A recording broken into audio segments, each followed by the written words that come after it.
The fourth installment of AFL Gather Round is upon us in this 2026 season. The first three have been a success, and the SA government, the South Australian government, are looking to lock it in for the foreseeable future. Well, that will still to be decided in hopefully the coming weeks, coming months, however long it does take within inside the four walls of AFL House. Welcome to another episode here of Out on the Full through Scoreboard Media. My name is Juri and yet again, it's great to have your listenership for another episode. And unfortunately, I didn't have my co-host last week, Woody, who was extremely under the weather, but we've got him back for this episode and onwards. And Woody, it's great to have you back. And what did you take away first and foremost from round 4? Look, I enjoyed a couple of the matches. The Adelaide Freo match was a stellar finish. But to be fair, I felt like I was under the weather, as you mentioned. I felt like it was a long weekend, so I didn't watch too much football. I did see some of the disasters that happened for certain clubs as well. But yeah, didn't focus in too much on it. That being said, I'm hoping some of these guys can turn the corner because we don't want to see that sort of performance going forward from like Carlton and a few others. So hopefully we can get a little bit more variety in this league and start getting a few more upsets.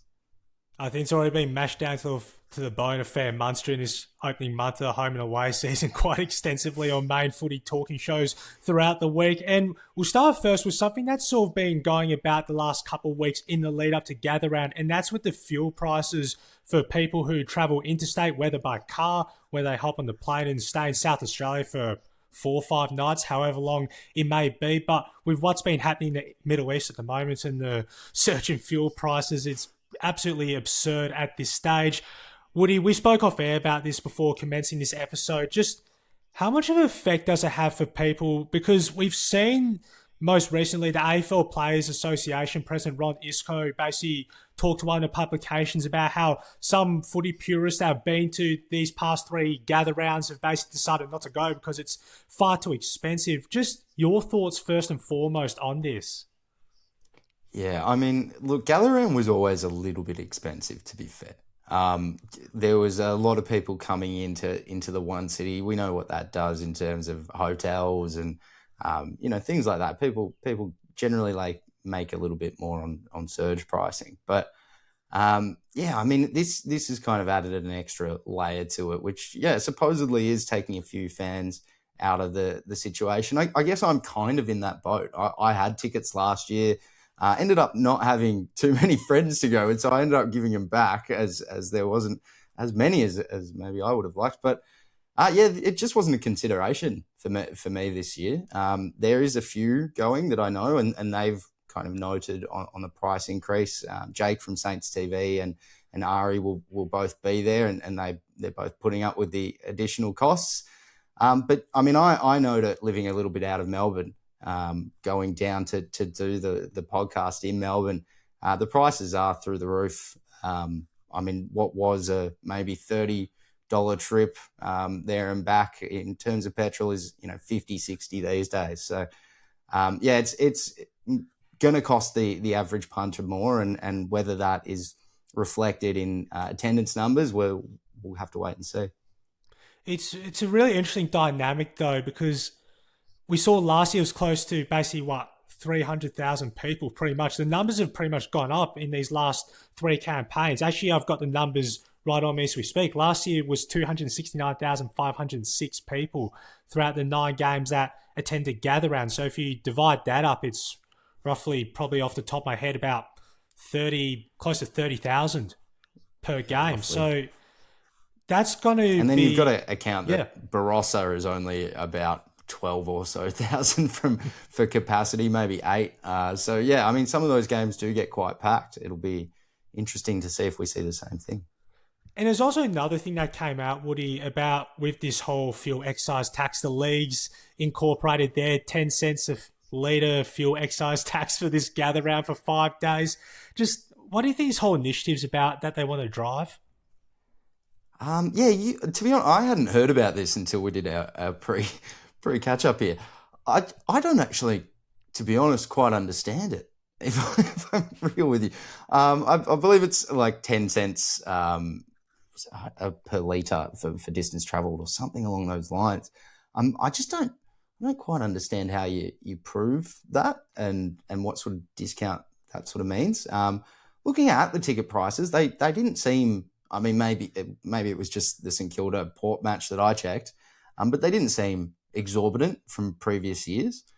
So look, a 10-cent discount from distance travelled is obviously a great thing if I am correct in that. But I feel like there's also the potential for abuse. There's a few people that have I remember from working days that wanted to change their PPOR, and I feel like you might be able to do that, get a little bit off. I don't know who would really go through with it, but I feel like there's got to be some abuse there that could be taken advantage of. There's probably just some incentive to this all, right, with majority of people doing extremely tough at the moment and trying to at least find some type of resolution is probably the wrong word, but something at least to keep people's morale and spirits up for the time being. And this one sort of averts a little bit away, Woody. So we've seen, right, with ticket prices for the last 8 campaigns, because the AFL owns both Docklands and the MCG, that they've kept them exactly at the same price. You've been to many football games throughout your life as a St Kilda supporter, whether it be at the MCG or Marvel Stadium, and we have seen sort of the increase in ticketing prices. I remember I was looking through this 2010. I think adult prices were about $20, and now it's about $27 for starters. Your takeaway from this? Look, I mean, back in the day it was, and look, I was quite young, so my father was paying for a lot of these things. But when I was watching St Kilda be a good side in 2010, the years prior, that sort of thing, I felt like it was kind of that opportunity for an outing as a family, especially if my dad was a single father, liked to take me to the games, as it was a good opportunity to spend time together as a family. And then, get that sort of not super expensive experience. That's kind of going a little bit by the wayside. I think, tickets, your cheapest one, as you mentioned, is about $27 odd these days at Marvel. And I feel like if you're going to get some food at some point, you're probably spending the same amount. It's definitely crept up throughout the years. Probably not as simple of a family outing as it once was. That being said, I think the general, if you go in on a full stomach, you're not looking to drink at the footy, those sort of things. Yeah, you could maybe kind of see it not as a huge difference. So if you're just looking for a bargain basement ticket up in the nosebleeds, you're probably not seeing a giant change. However, if you wanted to sit on level 2 and you kind of enjoy some food, enjoy some drinks, you'll notice the difference.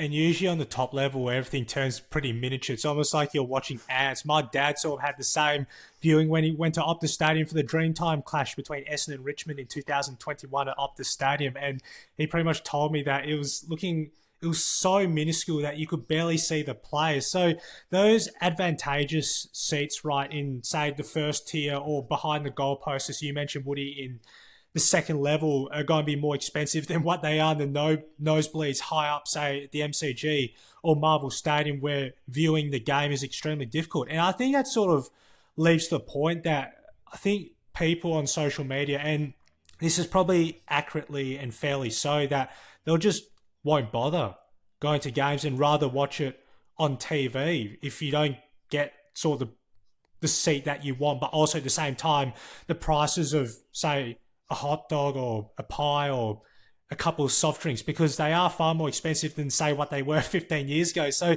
all those costs do add up, and it just makes it extremely difficult, right? We have seen, of course, the league freeze prices, but if you go to a grand final, right, for example, as you've probably seen, Woody, I think tier 1, I'm pretty sure off the top of my head, for adults is $435 and concessions $370 or something, which is, it's absolutely bonanza.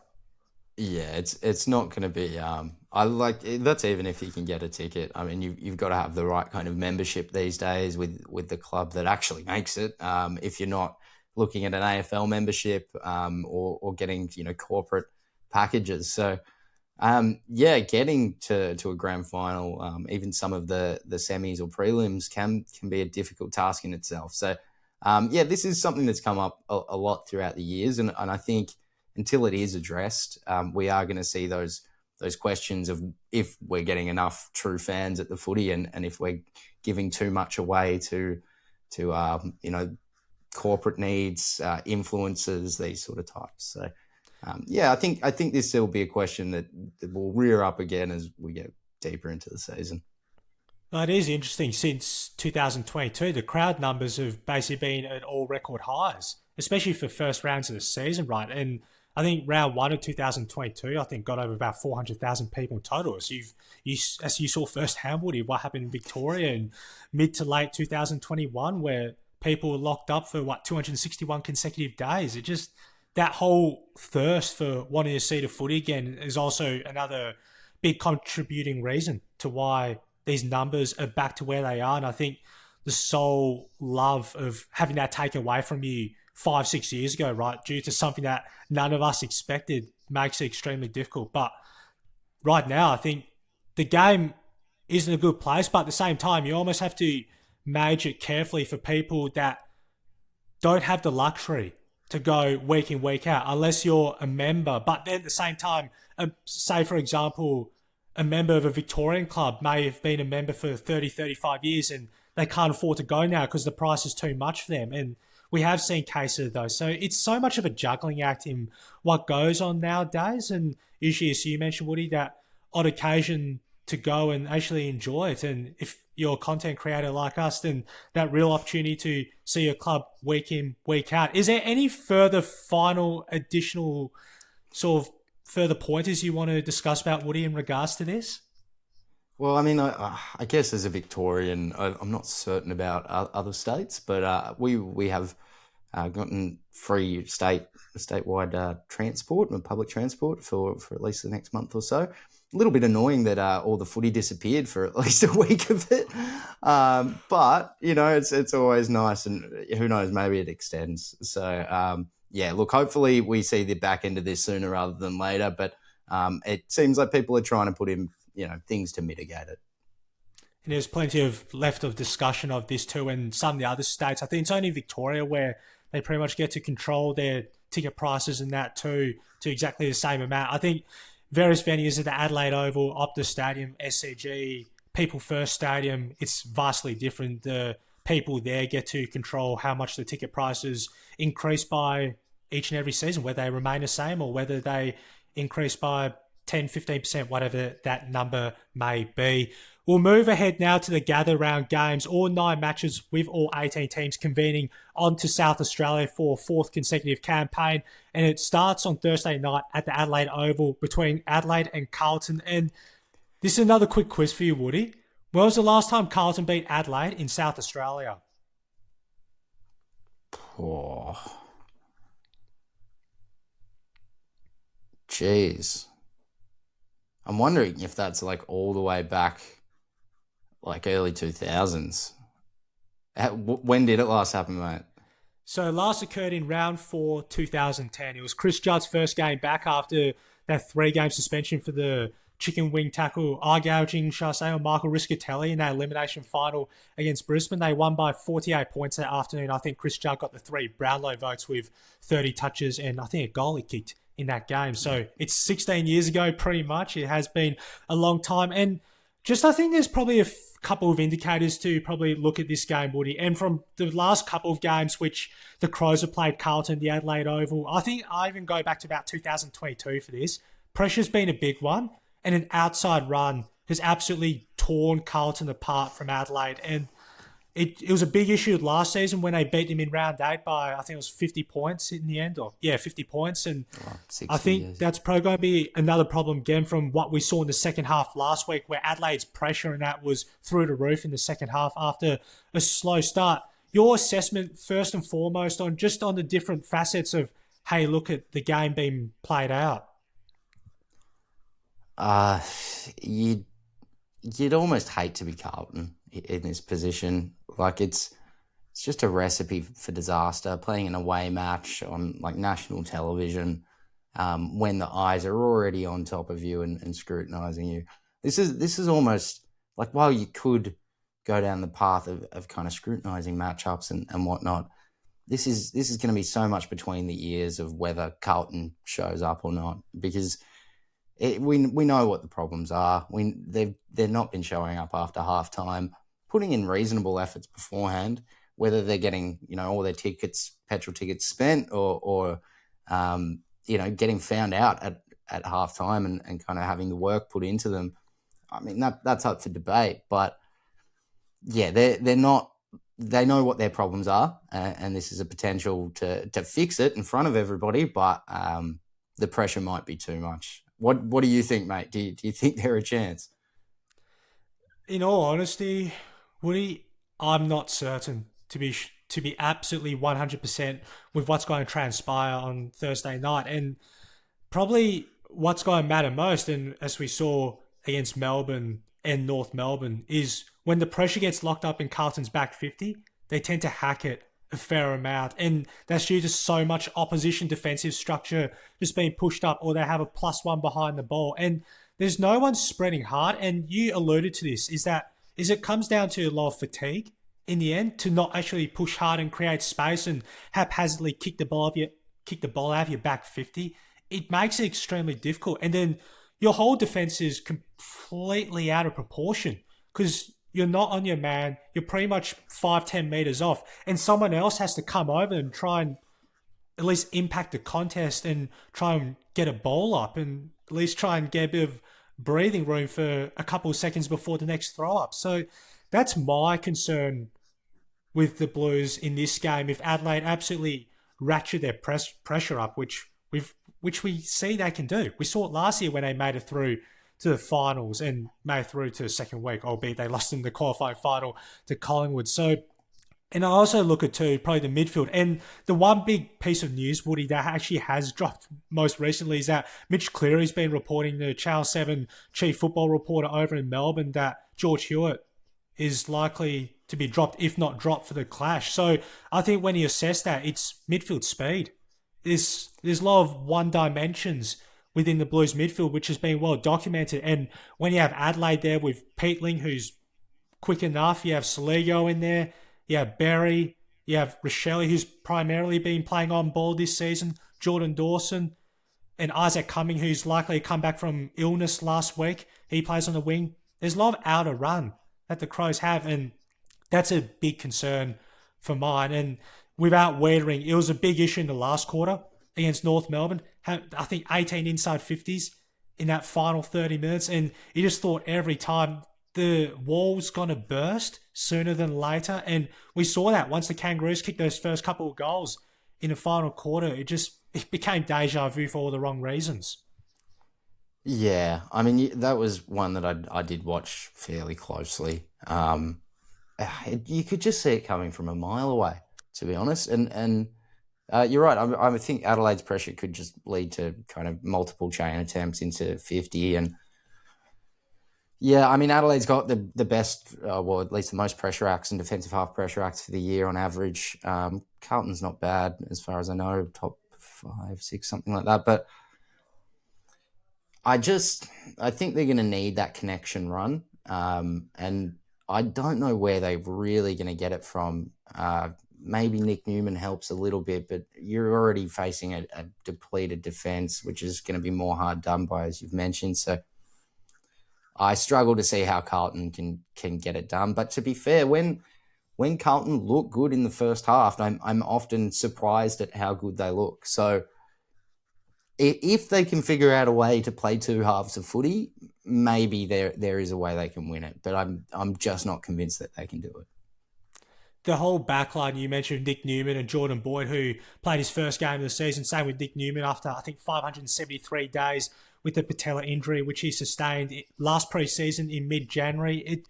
Those two are arguably the Blues' best kickers off half-back, and it sets up so much of the structure. And I think many Blues fans have been crying out loud for where's Jordan Boyd been the side for this first month, and finally Coach Michael Voss actually makes that decision at selection to bring Boyd back in, and it gives them that other additional piece of run that I think Carlton need for creativity-wise sakes, and it at least opens up the field once they're able to have the ball in their hands, because they can play laterally, but at the same time actually know when to take that risk through middle when there's an open space to go for. So I think that's going to be important, but I just see Adelaide just having too much in the end. And Finbar Maley's game last week against Fremantle, how many contests he got to, and I think that's just going to stretch Carlton's defence even further.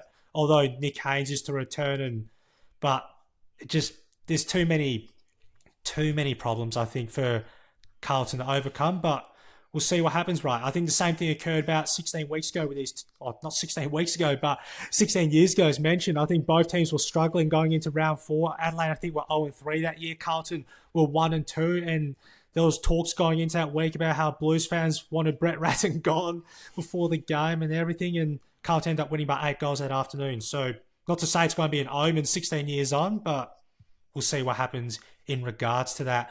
We'll move on to Friday night's game, also back at the Adelaide Oval between Collingwood and Fremantle.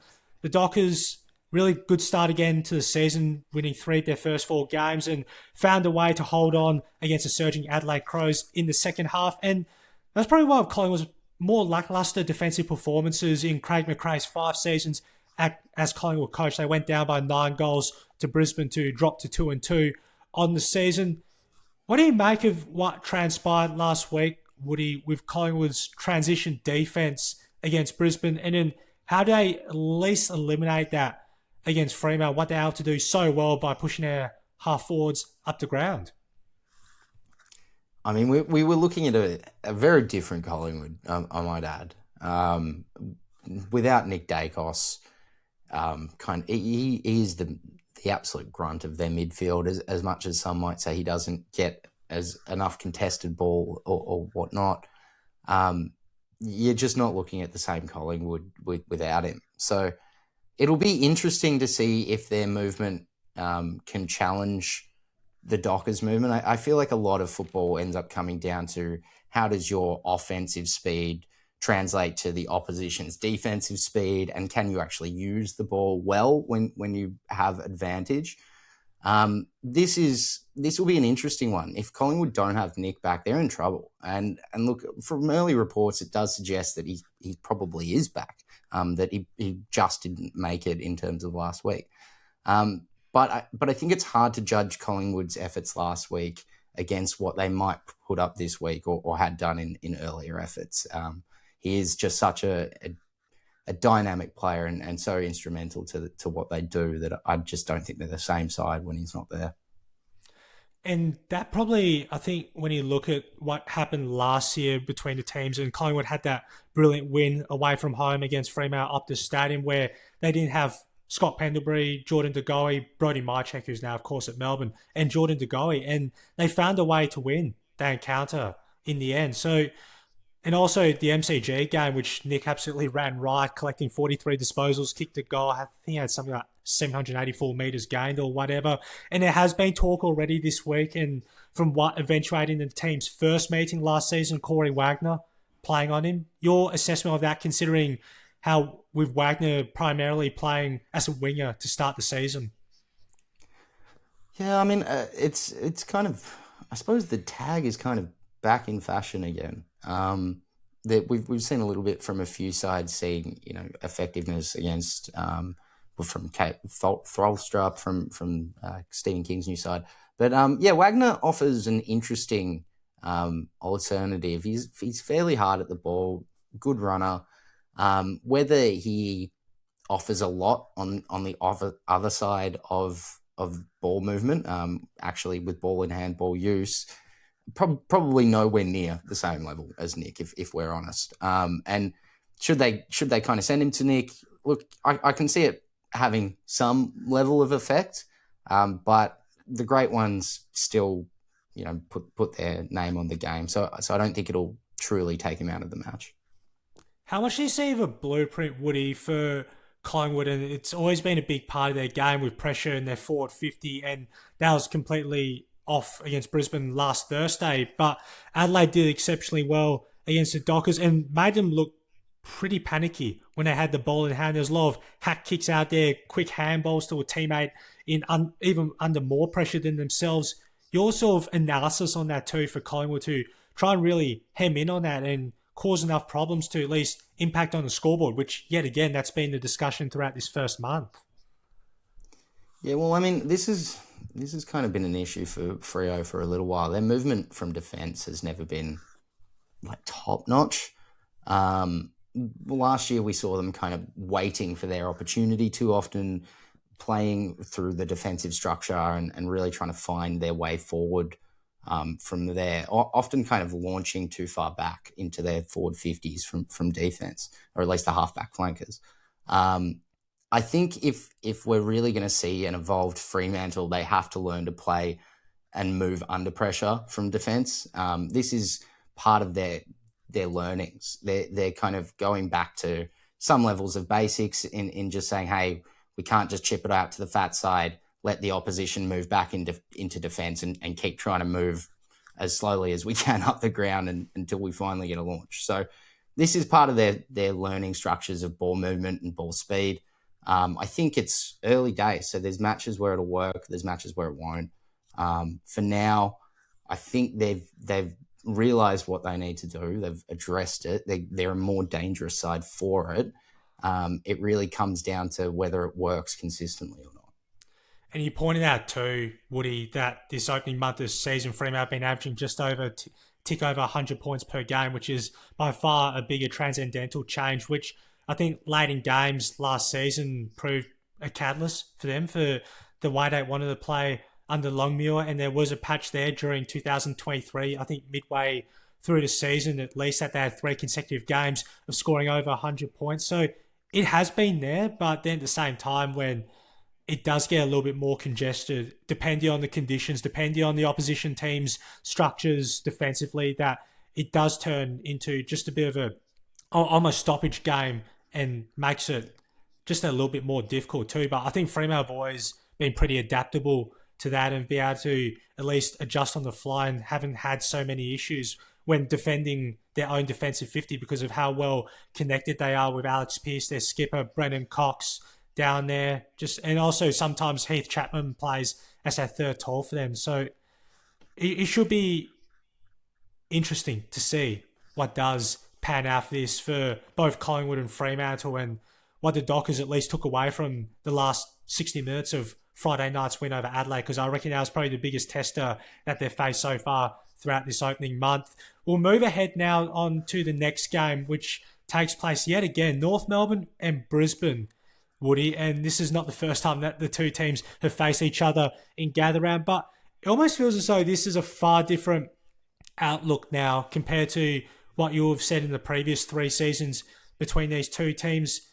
For North, it's a lot of being adventurous, which was a big part of the last quarter comeback against Carlton, and Brisbane, just the whole dynamics with their kick mark, and then also handball spread through the middle to get 4 or 5 handball chains going forward. Your observations on how this all pans out? Brisbane is an amazing side, but I mean, as most of our listeners should know, there was a draw this time last year at the Barossa. So, look, anything can happen. That being said, I think you're on the money. North has been exceptionally different this year in terms of the way they try to move their ball. I would say their defensive structures are looking better despite perhaps not having significant changes in those roles. I think it's kind of been the same old crew in a lot of ways, but some of the movement out of defence from their youngsters has kind of helped their ability to stay further away from D50. It looks like this could be a reasonable match. I think you're always going to struggle against Brisbane.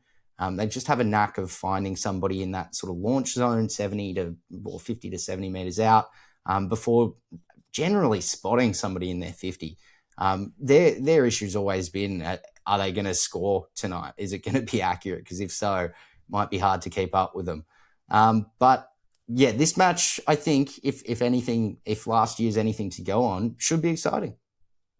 And also, I think for North Melbourne and what they've been able to do, at least for this opening month, and actually be more attacking, is that defensively, I think they've been other parts of the game which they've gotten much better at too, and try to at least pressure around the contest a lot more and not get opened up so easily, which I think is the biggest change under Alistair Clarkson this season. But against Brisbane, try to at least maintain defensive pressure enough around the ground so that they don't have ample time and space to get into that kick mark and switch the ball both sides and open up one field to absolutely create an open paddock. Is I think they're the best team at it, and it's absolutely 100% a guarantee of that. And it just makes it very difficult because sometimes you get caught up on the fat side where everyone else is at, and then the whole switch makes it extremely difficult to defend because they're at least all one-on-one, which last season North Melbourne had an abundance of problems defending a one-on-one marking contest, at least halving them and trying to clear the ball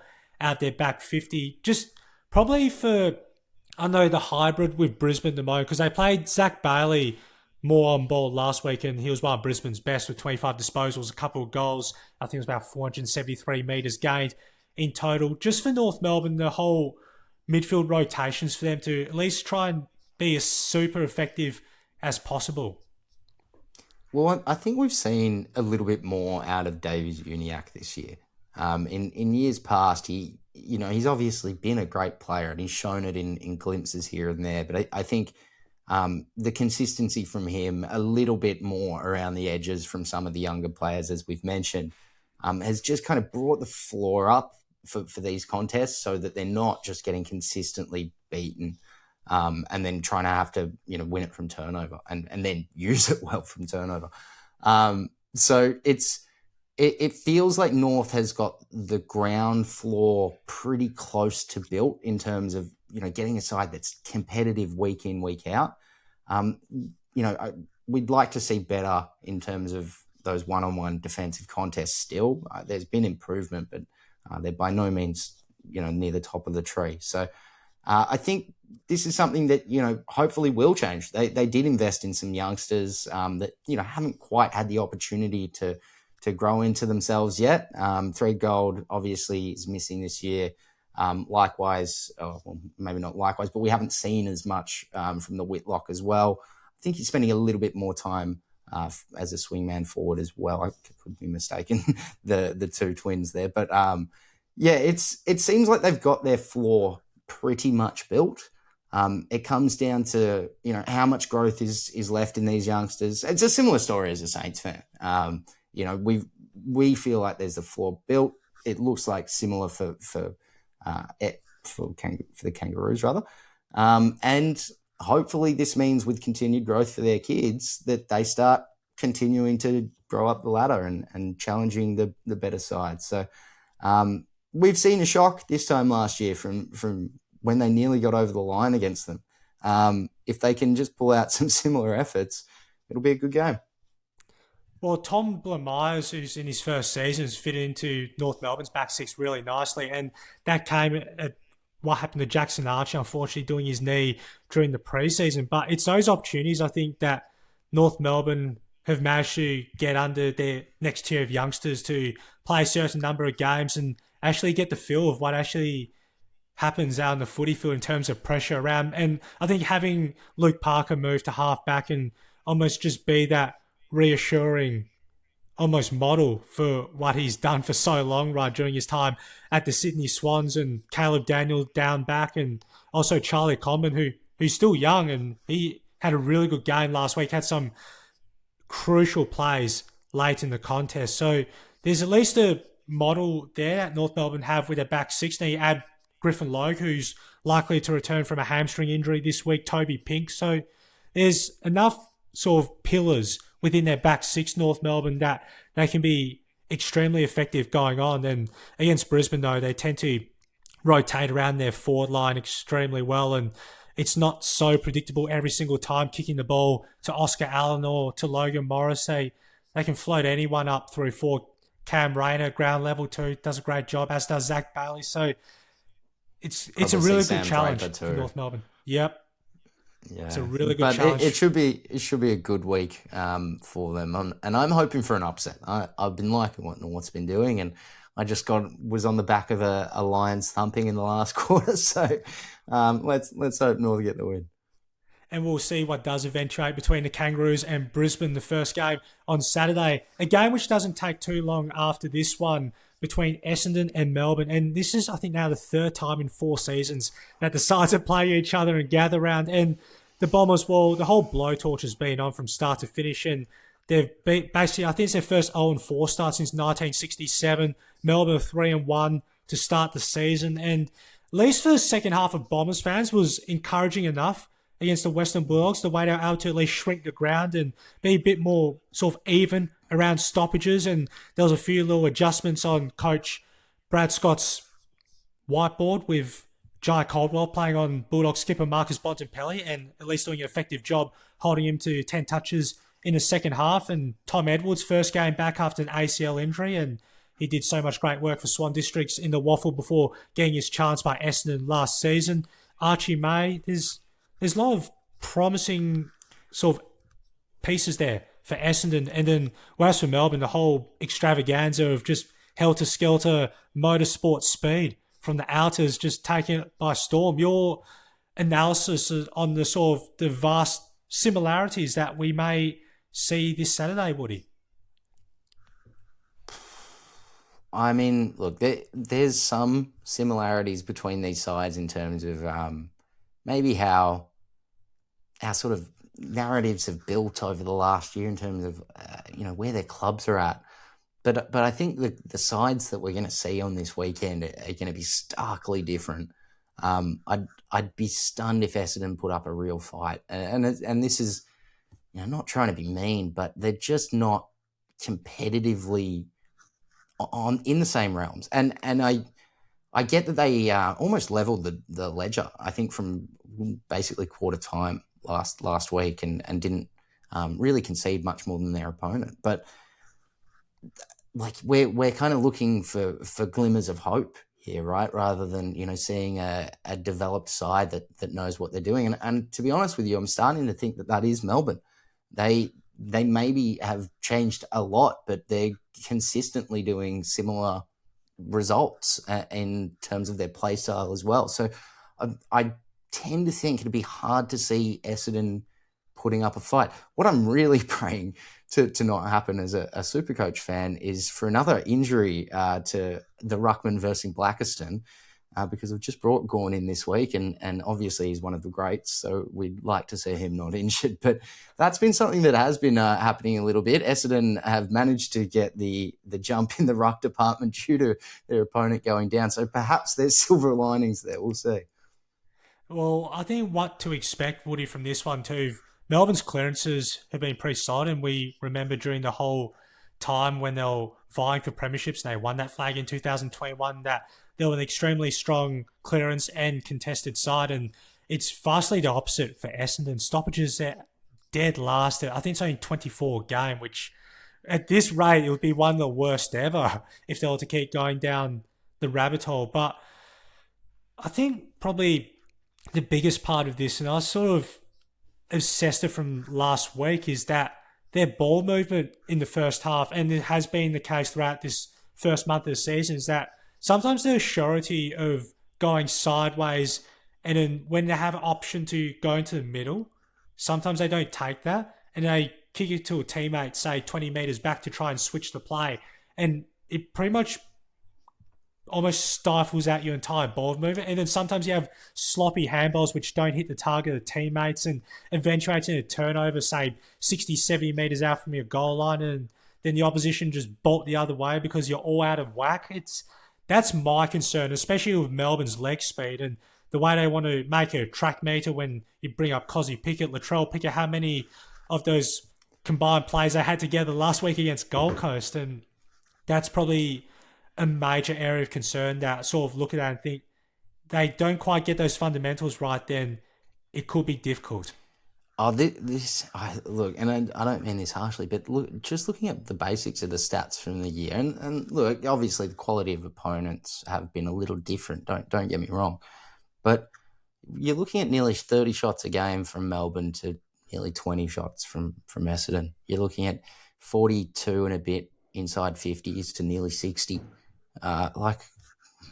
It'd have to be a pretty dramatic style difference from Essendon to impact what Melbourne's doing. And right now Melbourne looks like they've found something that's working. I don't know if it'll really take them to the promised land. They've got obviously some more developed sides to face. But at this point, looking at where the two sides are at, I struggle to see how this works out. I mean, even just, clearance differentials, time of possession differentials, none of it is in Essendon's favour. Maybe scores per inside 50 is slightly, points from stoppage, in defensive points against per stoppage, maybe slightly, but there's not much that works for them. So I struggle to see how this works for Essendon. But I would have said the exact same thing last week had I not been sick, and they managed to hold it out for 3 quarters. So footy's a weird game. Who knows?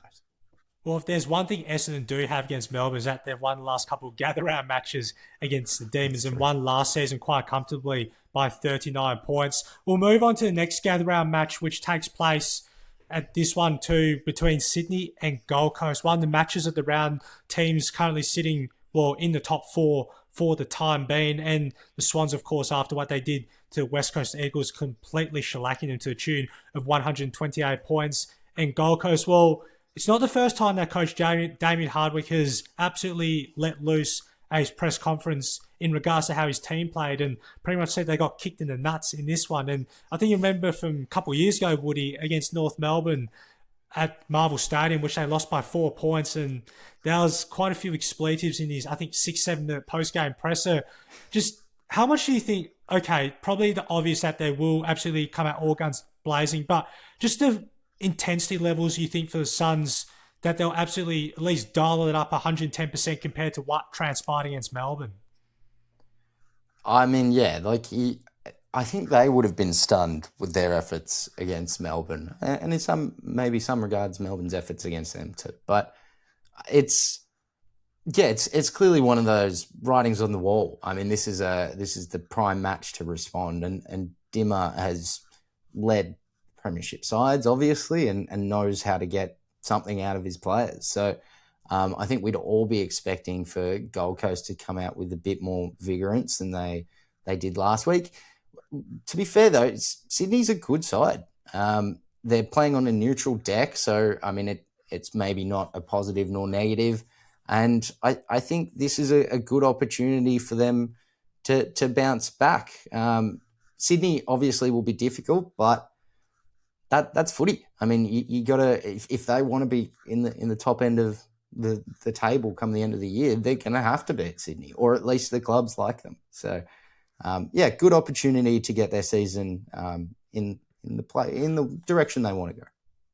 And Gold Coast did beat Sydney in round 7 last year by 38 points. I think they trailed by 4 goals at one point during the first half and completely overran them. And that was when Sydney was struggling at that point in the first at least 3 months of the 2025 season before completely turning around to win 8 of their final 11 games. I just think, looking at this one, Woody, that it's going to be pretty much just all sort of stations go in terms of the way the game's going to be played, how both teams want to play. And Sydney with this whole new revamped game plan of getting forward handballs going whenever possible. And some would say, if you get them into a kicking game, then they're in trouble. But Sydney's always been a pretty good kicking side in terms of kicking efficiency around the field. So it doesn't really matter that much. That was probably just the final element I think the Swans wanted to add to break up the press and make it extremely difficult for teams to defend them. So probably at least expect close to maybe 30 goals combined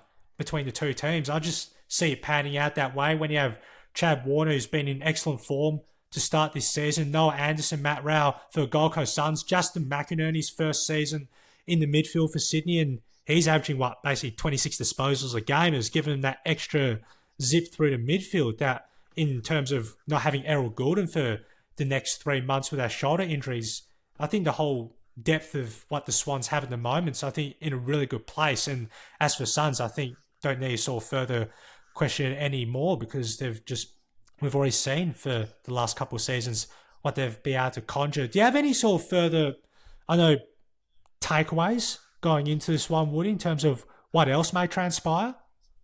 Well, I think you're bang on the money in terms of a high scoring. Both sides averaging near 120 for the year. Shots per inside 50 rate, nearly 50%, with about 60 inside 50s per. So, yeah, quite possibly looking around that sort of 30 goals for 100 plus each side. I think this will be one of those go to the wires. There's no real side. There's no standout reason why I think one side should be able to kind of get an advantage.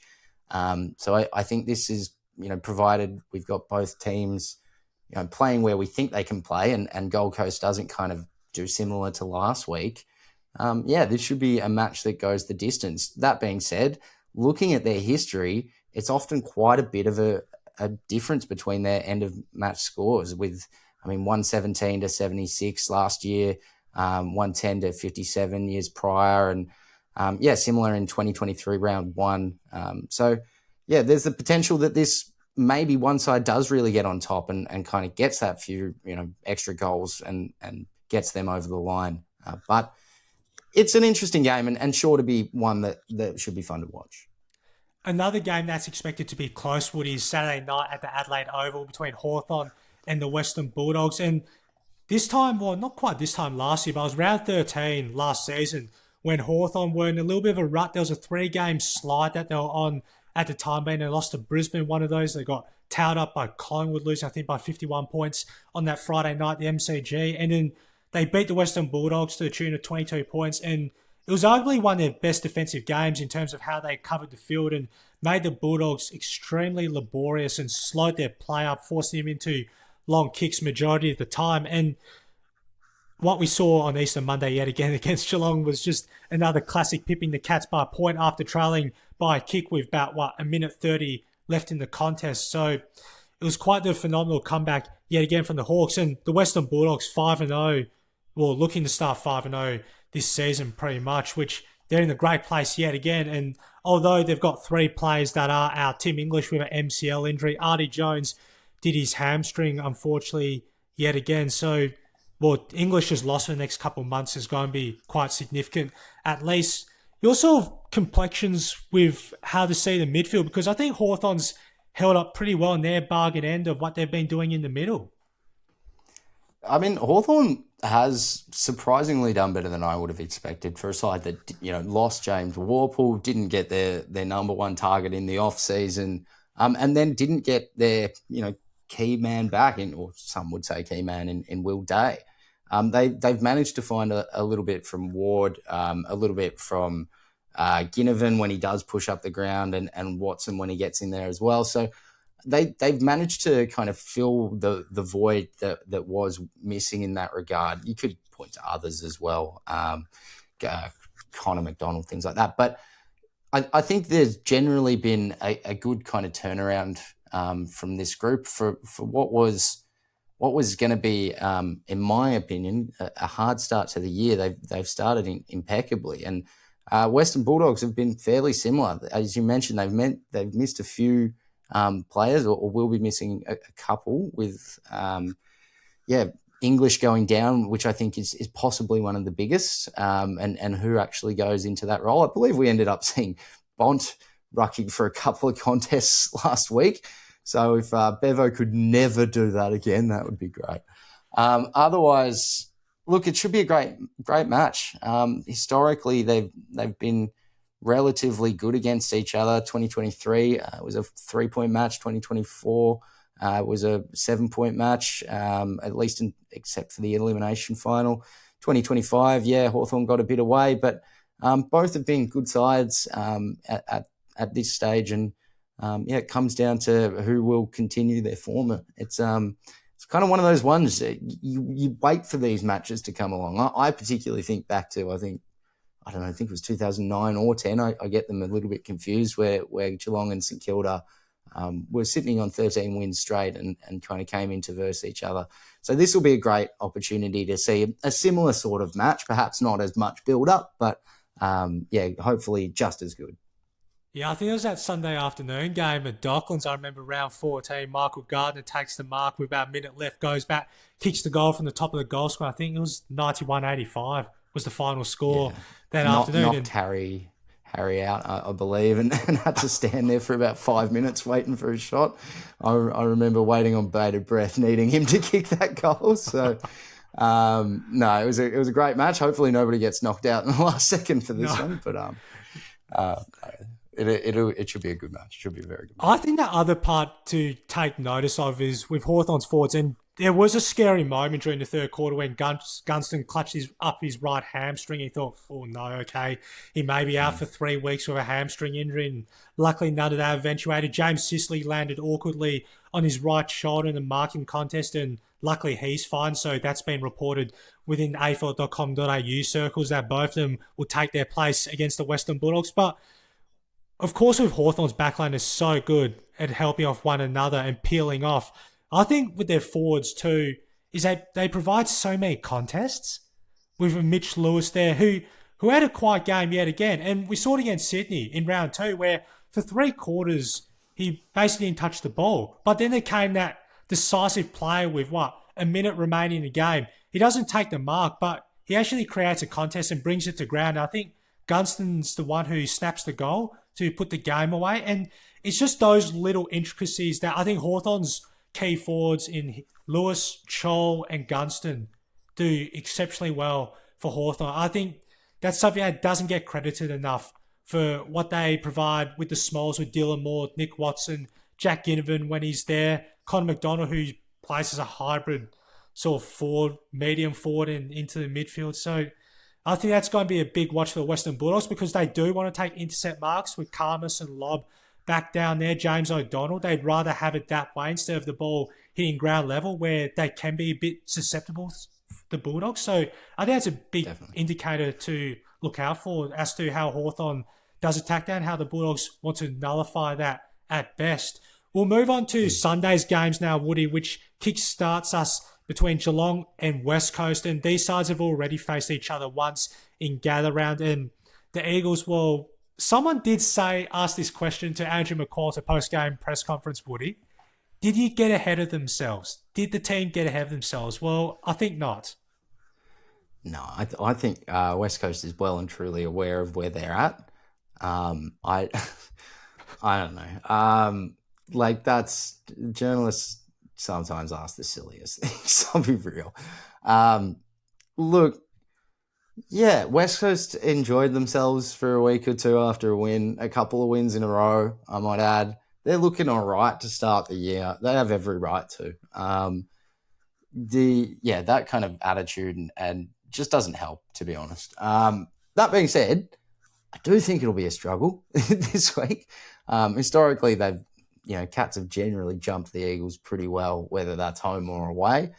And I would, struggle to see major changes. That being said, the Eagles have been a fairly different side this year. So it comes down to, are we going to see that, difference, or will we see, will we see the consistency of the Cats shine above what the West Coast Eagles are discovering in their abilities? Work rate was probably the biggest issue. I think within the first 30 seconds last Saturday night against Sydney when Joel Marty marks, kicks the goal, that something just wasn't quite on, and the Eagles had those couple of chances in the first quarter but were only able to register 5 behinds. But I just don't think it quite painted the whole picture for how dominant Sydney were in that first quarter. And I think this has been probably the biggest problem at the moment that the Eagles need to address when it comes to transition and a lot of just open space for teams to attack upon and see one-on-one opportunities where you can kick it to open grass and someone will be able to run onto it, or if you lace out a perfect kick in the direction of where the player wants the ball kicked, and now to take the mark. So I think those are probably the couple of areas that West Coast have been found out wanting defensively, and also with what's been happening with sort of the attention on Harley Reid, and it's not the first time that he's had it. And McCall mentioned, I think, after the derby last year against Fremantle in round 3, that we try and look for flexibility, that we want everyone to be adaptable. So whether they play Harley across half back for a bit to at least try and get him into the game, it's not always a bad thing. They did it for a month or two and it reaped the rewards and allowed him to go back into midfield. So perhaps they're going to throw it that way. But Geelong's 2-2 at the moment. I don't have any worries with them at the moment. I know there were probably a few skill errors late, which I think Mark Blicavs had a kick going inside 50, which he's normally a good kick that sailed out in the full. But I just don't see Geelong sort of slipping out one bit whatsoever. And with Max Holmes' excellent second half last week, Bailey Smith, the whole outer run, which I think is just going to prove too much for the Eagles to overcome. And Jack Bowes, who had a solid game last week for them and in a bit of a tagging role on Jai Newcomb. Yeah, I mean, I think as a general that the talent of Geelong will shine bright. They had a moment of not looking amazing in that last couple of minutes, but they were under intense pressure, probably a level that they hadn't faced this year, to be frank.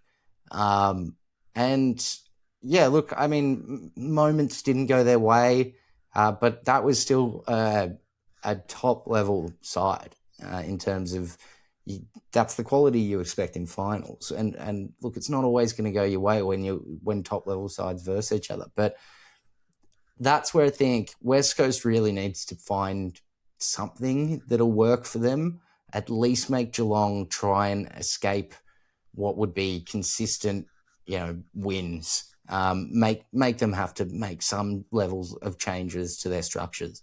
So whether that is, putting Harley across half back, I wouldn't mind seeing him one out in the goal square. I think it'd perfectly suit his attitude when he's kind of going a little nuts. Let him have a ball kicked right on his head with nobody there and just throw the player that's on him out of the way and take the mark. He'd love that.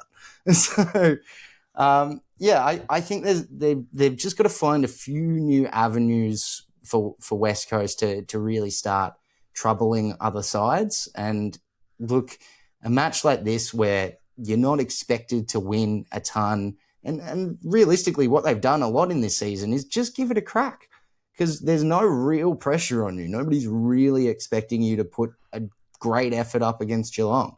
So if you end up missing all your targets that you'd love to hit, split between two, that sort of thing, yeah, fair enough. We probably expected that anyway. But take it on rather than go into your shells. It would be the advice I have for them.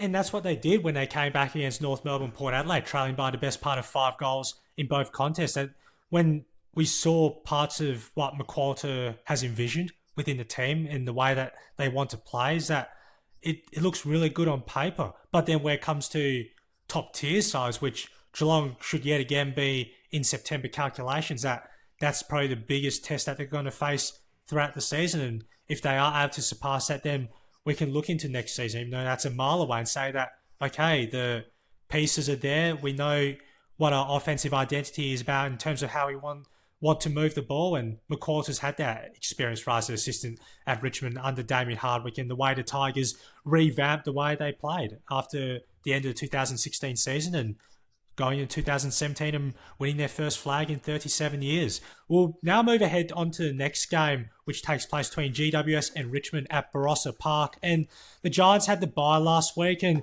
it has been a bit of a patchy start for them, and it's not the first time they've got off to a slow start under Adam Kingsley, barring 2024 when they won their first 5 games. The Tigers, I think we just feel as though we keep saying this, Woody, that for half and then for 10-15 minute spurts, they look good.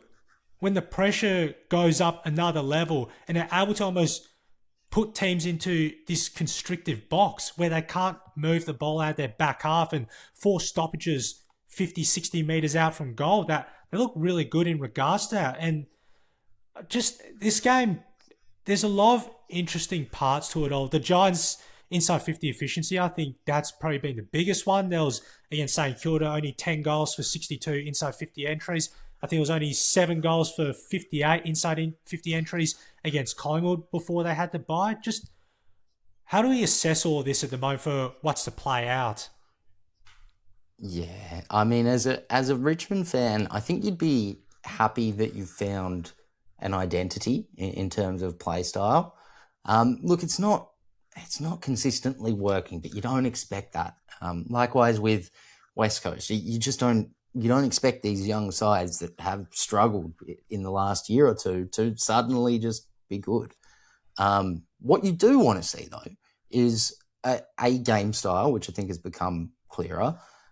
You want to see what's working and what's not. And that gives you greater understanding of what you need to fix, where you might need to address problems in the offseason, that sort of thing. So I think at this stage, Richmond's taken a great step in terms of where they want to be in 2-3 years' time. For now, is it going to get them winning tons of games? No, probably not. But that's almost not the point here. I mean, if we kind of look at their numbers, at offense-wise, it's all going to lean Greater Western Sydney's way. Maybe scores per inside 50 is a little bit better for Richmond. And likewise with defence, you're probably seeing it mostly lean GWS's way. However, inside 50s against 54, 54, inside 50s for, you're getting a bit more for GWS, but inside 50s are getting better than last year for Richmond. They're at about 45.5 or so. So things are tracking in the right direction. Whether that means they can win, probably not. I mean, realistically, Greater Western Sydney's got a lot of injuries, enough to suggest that, on their day, Richmond probably should be able to challenge them. But you're asking for Richmond to be on their day, which, is debatable whether they can get it all to click when they want. And Greater Western Sydney to not have somebody step up. And we know they've taken 1,000,001 kids over the years. St Kilda was picking up, or trying to pick up, Lecalier for a point there last year. And he's been sitting in the twos for majority of their season, despite, having a big player missing in their key defensive stock. So I think there's a lot that GWS is experimenting with now, as they don't quite have the lineup that they would like for this year. And it's probably not enough to give Richmond a real shot at winning the game, but it should mean that it's a lot closer. At least that's my hopes. And efficiency-wise for Richmond, I think that's still what's laying them down a fair bit. There was some skill errors in the first half against Port Adelaide when they tried to bite the ball back in the middle, which didn't quite pay off. There was a few high haphazard bomb kicks going inside forward 50, which just never materialised for your forwards to get a good run at. And I think the Giants are also having the same issues too. And against Collingwood, that was pretty paramount. Against St Kilda, especially for the first half, was just completely worlds apart from what we normally associate with a Giant side, which are usually pretty efficient when going inside 50. So that's probably going to be make or break for whoever can at least get that right. And feels though for the Giants, they are doing a lot of things on the right end, but it's not quite paying off for them for the time being. And for Richmond, we can see that for those 15, 20-minute spurts when they can get a bit of a run on, but it's trying to capitalise on that. And they had their opportunities, I think, late in the third quarter against Port Adelaide to bridge the margin. There, I think Steely Green had a couple of shots. One he sprayed out on the full. There was another couple of set shots which he missed, I think, on the snap, and another one the set shot. So just those opportunities, I think, if Richmond are able to take them and stay within arm's length of the Giants, and they can be a chance. And the same thing happened last year when the sides played in Sydney. Richmond were out to a 4-goal lead until the Giants overran them and won by 3 points. So why not? You can't see the Tigers at least making a good fist of what does transpire in the contest. We'll now move on to the final game for Gather Round, Woody. It's your Saints taking on Port Adelaide at the Adelaide Oval, where the St Kilda actually snapped a 6-game losing streak last year to Port Adelaide, winning by 17 points. There was quite a fair amount of sort of biff between the two teams at times, especially during the first quarter, and it was Saints' first win over Port Adelaide in Adelaide since 2020. How is sort of for you, Woody, at this stage? And I know that Jake from Saints TV's already done this about the first month of the season, how everything's fared out for the time being. Just your assessment so far, first month of the season, and then going up against Port Adelaide, where usually a lot of their scores come from transitional work from their back half. Yeah, look, I did a fair bit of looking into St Kilda in the off time, as much as I would like to not. There seems to be like a fairly obvious halftime problem, where post halftime the St Kilda that comes out is a different St Kilda that was playing in the first half. Now, whether that's because they're being found out by opposition, whether that's because they're running out of petrol tickets, we've kind of mentioned this before with Carlton. That's debatable. Personally, I've noted. Hang on, I was looking into this earlier. I'm just going to see if I can find it very quickly. No, it's not there. Dang. I do know that St Kilda's repeat sprints are particularly down. Like most sides go down after halftime. Likewise with total running distance. And you do see a positive correlation for St Kilda specifically in terms of their sprints and their total running distance in terms of margin. So St Kilda for this week, I mean, they're hopefully welcoming back a couple players. We've seen that Port Adelaide rather, it's missed a few over the last couple of weeks and probably running a little bit thin on their 22 or the starting 2023 now. So hopefully that lends to a slightly better running St Kilda and somebody that can kind of take over in that sort of second half. But I really would suggest it comes down to, is St Kilda controlling the ball movement inside 50, and how is Port doing same? It's going to come down to who can enter inside 50 efficiently, in my opinion, because I don't think either side will smash each other in terms of entries or rebound 50s. I think it'll really come down to who takes their opportunities. And I don't love that as a Saints fan, but I think there is a good chance if St Kilda play well that they can be the team that takes their opportunities and gets it done. Port Adelaide like to play Jason Horne-Francis forward in spurts, and that happened during the third quarter last week against Richmond. Do you see a Liam Stocker matchup potentially on this? No. So Liam Stocker unfortunately played the twos last week and copped a concussion, so he is in protocol. That being said, it is likely that we will be seeing a couple of people come in. We've had Liam Henry come out of hamstring. We've also had one or two others that are starting to escape my mind. The one that I do think will take that role if he is brought into the side would be Liam O'Connell. I'd be expecting him to probably be the one to come in. Just has as of last year, had slightly better defensive numbers than Stocker. Unfortunately, wasn't available to start the season due to a facial fracture with Callum Wilkie in the preseason, but he has become available and played in the VFL as well, so looking to make his spot back. So I'd assume he gets the role. And another Hugo Garcia tag, perhaps, on Zach Butters. He's already done a number of great tagging roles so far in the back end from last season to now. Yeah, it's interesting.